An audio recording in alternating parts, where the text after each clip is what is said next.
আমার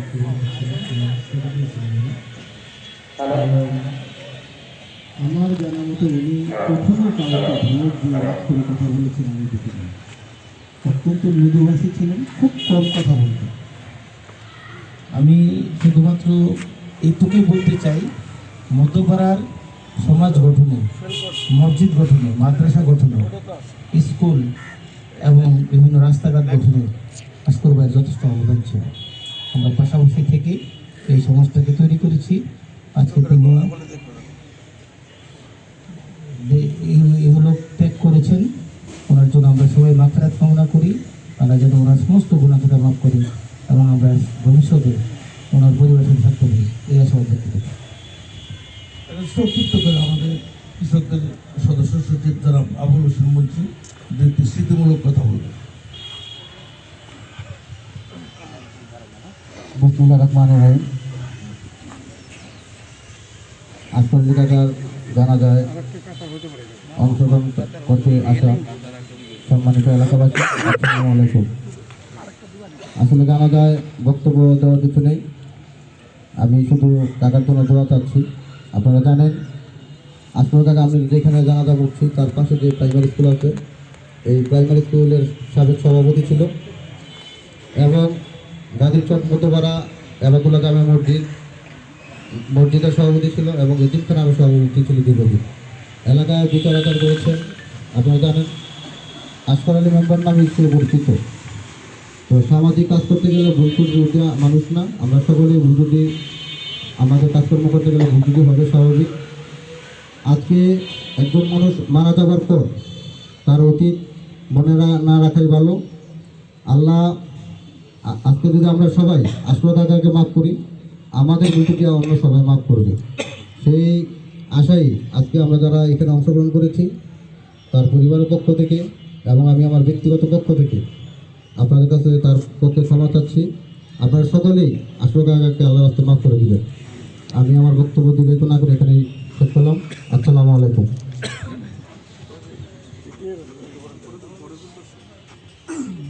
সম্মানিত উপস্থিতি, আপনাদের সামনে সংক্ষিপ্ত আকারে কিছু কথা বলবেন আমাদের মধ্যগাজীচর কেন্দ্র ইবাদুল্লাহ জামে মসজিদের সম্মানিত খতিব হযরত হাফেজ মাওলানা মুফতি ইনামুল হাসান সিরাজি সাহেব।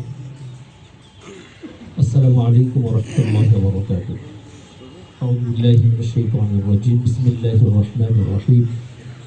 আইনামা তাকুনু ইউদরিকুমুল মাউত ওয়ালাউ কুনতুম ফি বুরুজিন মুশাইয়াদা। সম্মানিত মুসলিম کرام, আজকে আমরা একটি মহৎ একটি অনুষ্ঠান জানাজার নামাজে অংশগ্রহণ করতে পেরেছি। এর জন্য আল্লাহ পাকের দরবারে শুকরিয়া আদায় করছি, আলহামদুলিল্লাহ। আল্লাহ রাব্বুল আলামিন বলেছেন, পৃথিবীতে যত জীব সৃষ্টি হয়েছে প্রত্যেকটি জীবনের মৃত্যু হবে। আল্লাহ বলেছেন, আইনামা তাকুনু ইউদরিকুমুল মাউত ওয়ালাউ কুনতুম ফি বুরুজিন মুশাইয়াদা। মৃত্যু থেকে তোমরা যতই পালিয়ে বেড়াও, শুধু দুর্গের প্রাচীরের ভিতরে গিয়ে লুকালেও অবশ্যই মৃত্যু তোমাদেরকে গ্রাস করবে। আমাদের দৈনন্দিন জীবন চলার পথ এবং জীবনধারা দেখলে মনে হয়, অনেকেরই দেখলে এমনটা মনে হয় যে আমরা আসলে মনে হয় কখনো মরবো না। আল্লাহ রাব্বুল আলামিন ওই অবস্থা থেকে আমাদেরকে ফিরে আসার তৌফিক দান করে। নবী করিম সাল্লাল্লাহু আলাইহি সাল্লাম বলেছেন, এমনভাবে তুমি জীবন গঠন করো মরার সাথে সাথে যেন তোমার জন্য খোঁজ খবরই জান্নাত থেকে নিয়ে আসা হয়। আমাদের জীবনটা আসলে আমরা যেভাবে কাটাচ্ছি, আমার মনে হচ্ছে দুনিয়ামুখী ম্যাক্সিমাম আমরা জীবন যাপন করছি। আল্লাহ রাব্বুল আলামিন কোরআনুল কারীমে বলেছেন, তোমরা তো দুনিয়ামুখী জীবন যাপন করছো, দুনিয়া কি প্রাধান্য দিচ্ছ। একজন মুমিনের জন্য, একজন মুসলমানের জন্য সবচেয়ে গুরুত্বপূর্ণ হবে আখিরাতের জীবন। সুতরাং সেই জীবনে যাতে আমরা ভালো থাকতে পারি, এজন্য আমরা দুনিয়ার জীবনটাকে কাজে লাগাবো। আল্লাহ রাসূল সাল্লাল্লাহু আলাইহি ওয়াসাল্লাম বলেছেন, আদ-দুনিয়া মাযরাতুল আখিরাহ। এই দুনিয়ার জীবন হচ্ছে আখিরাতের ক্ষেত। এখানে যত শস্য দানা বুনবো, যত বীজ বপন করব, এর ফলাফল ইনশাআল্লাহ আমরা আখিরাতে পেতে থাকবো ইনশাআল্লাহ। এজন্য দুনিয়ার জীবনটা আল্লাহ রাসূল সাল্লাল্লাহু আলাইহি ওয়াসাল্লাম বলেছেন, গুরুত্বের সাথে আখিরাত কেন্দ্রিক তোমার জীবন বানাও। তোমার রাজনৈতিক অঙ্গন, তোমার পরিবার অঙ্গন, তোমার দেশ, তোমার সমাজ, তোমার আন্তর্জাতিক অঙ্গন, সমস্ত অঙ্গনটাকে তুমি ইসলাম দিয়ে ঢেলে সাজাও। মনটাকে ইসলাম দিয়ে ঢেলে সাজাও। মনে যেন কুফরি না থাকে, নেফাকি না থাকে, আল্লাহর ভালোবাসা থাকে, রাসূলের ভালোবাসা থাকে, ইসলামের ভালোবাসা থাকে, কোরআনের ভালোবাসা থাকে। আমি আশা করছি যার ভিতরে কোরআনের ভালোবাসা আছে, ইসলামের ভালোবাসা আছে, আল্লাহর ভালোবাসা আছে সেই ব্যক্তি নামাজ কাজা করতে পারে না। ওই ব্যক্তি কখনো মানুষকে কষ্ট দিতে পারে না। ওই ব্যক্তি কখনো মানুষের হক মেরে খেতে পারে না। অন্যায়ভাবে মানুষের উপর অত্যাচার জুলুম নির্যাতন করতে পারে না। আল্লাহ রাব্বুল আলামিন আমাদের সকলকে এই সমস্ত কিছুকে উপেক্ষা করে আল্লাহর দ্বীনকে সামনে রেখে 5 ওয়াক্ত নামাজ সহকারে মানুষের যত হক আছে এগুলো আদায় করে আমাদেরকে জীবনযাপন করার তৌফিক দান করেন।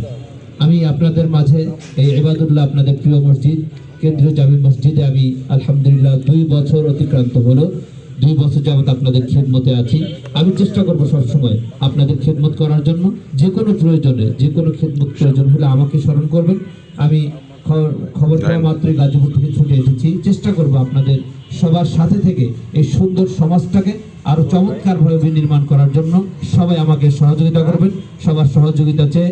এবং আমার এই আজকের সভাপতি, আমি এই 2 বছরের সময় আলহামদুলিল্লাহ আমি ওনাকে ভালো পেয়েছি। এমন কোনো গুরুত্বপূর্ণ আচরণ বা কোনো কিছু আমার চোখে এমন পরিলক্ষিত হয়নি।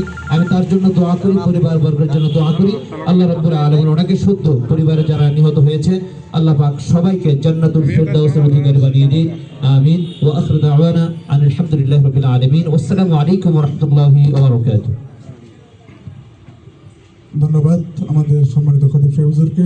সম্মানিত উপস্থিতি, আপনাদের থেকে একটু অনুমতি চেয়ে নিচ্ছি। আমাদের এখানে বড় ওলামা একরাম রয়েছেন এবং আমাদের লোক আসতেছে, যেহেতু উনি এলাকার মধ্যে পরিচয়ের কিছু বলার জন্য অনুরোধ করব।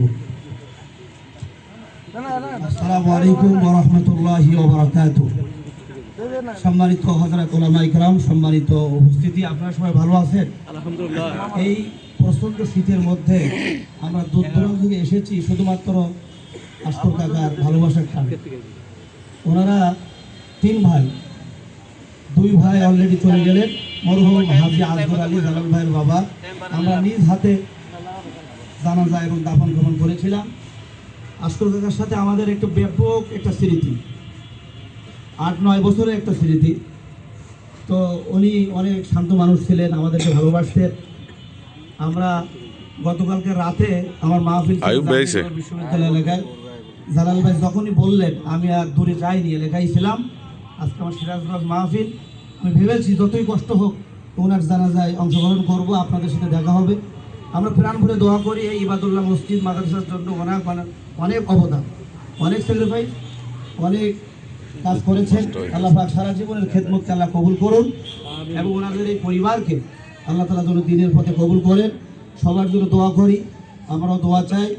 সর্বশেষ একটি স্মৃতি, যেদিন এই ইবাদুল্লাহ মসজিদ থেকে আমাকে বিদায় দেওয়া হয়, সেদিন কাকা আমাকে হাত দিয়ে বলেছিলেন যে কাকা আমি কিছুই করতে পারলাম না, কারণ সময় এখন আমাদের না। সব কথাগুলো এখন মনে পড়তেছে। আল্লাহ পাক তাকে ক্ষমা করুন, তাকে জান্নাতের মেহমান হিসেবে কবুল করুন। সকলের প্রতি দোয়া, আমরা এই পৃথিবীতে কেউ থাকবো না, সবাই চলে যাব। এই গাজী স্পটে অনেক মুরব্বীরা ছিল, আজকে তারা নেই, একে একে সবাই চলে যাচ্ছে। আল্লাহ যেন সবাইকে সুস্থ রাখুন, ভালো রাখুন। আসসালামু আলাইকুম ওয়া রাহমাতুল্লাহ।